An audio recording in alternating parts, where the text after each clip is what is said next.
كما تعلمون هناك حركة بركانية وليث يتواجد في أقرب منطقة من البركان. الصورة من عندك ليث، أهلا بك، سلامتك قبل كل شيء، وكيف تبدو الصورة؟ الله يسلمك كريم، شكرا. يعني يصبح مشهد البركان في ساعات الغروب والليل وحتى صباح يوم غد أكثر خطورة، فالخوف من هزات أرضية وتدفق الحمم القريبة من القرى والمزارع يكون سبب ذعر سكان المنطقة، فالفرار أو الابتعاد عن البركان ليلا يكون أصعب ومدى الرؤية أقل، تماما كما حدث في بركان أيسلندا. أذكر تماما عندما انفجر الساعة 2 فجرا ما اضطر سكان جزيرة فاسمانيا إلى الهروب إلى الشاطئ وركوب قوارب، وفوجئوا بالحمم تأتيهم من البحر. هذه المرة إن شاء الله ما يصير هون نفس الشيء.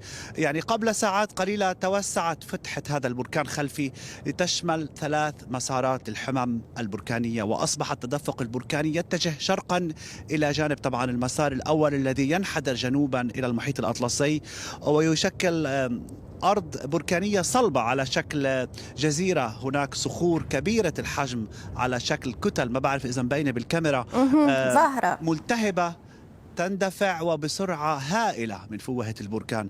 يعني حتى أشعة الشمس عند سطوعها بعدما تغيب الغيوم تكون مائلة إلى لون الشمس لحظة الغروب، أي إلى اللون البرتقالي، والسبب الغازات المنبعثة في الجو كثاني أكسيد الكبريت.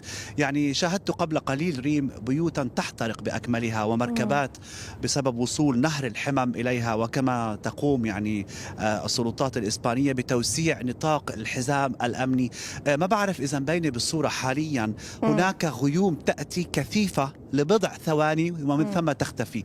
آمل أن نعيش هذه اللحظة أثناء المباشر. بالضبط. فبعد نحن نتابع معك، نعم. خاصة هذا ما يحصل وهي تنزل. نعم بشكل عن جد يعني شيء مخيف، شيء مخيف بشكل إلى حد ما. يعني بعد 10 أيام من التقدم البطيء فكرنا أنه رح ينتهي البركان، ولكن طبعا ليلة الثلاثاء الماضي تقدمت الحمم البركانية على طول هلا كاراتيرا دي لا كوستا جنوبا باتجاه أو المحاذية للمحيط الأطلسي، بعدما اجتاحت هذا الجبل تودوكي، مما يعني جعل وصولها إلى البحر لا يمكن إيقافه. لقد مر أكثر من أسبوع، وحركة البركان ليث ستبقى لأي فترة؟ يعني ما الذي يقوله المختصون من عندك؟ بصراحة احنا وصلنا ليلة أمس متأخرا، أذكر تماما كنت مع حضرتك امبارح بالليل من الباخرة صحيح. التي أقلتنا إلى هذا المكان، ونحن نرصد من ساعات الصباح.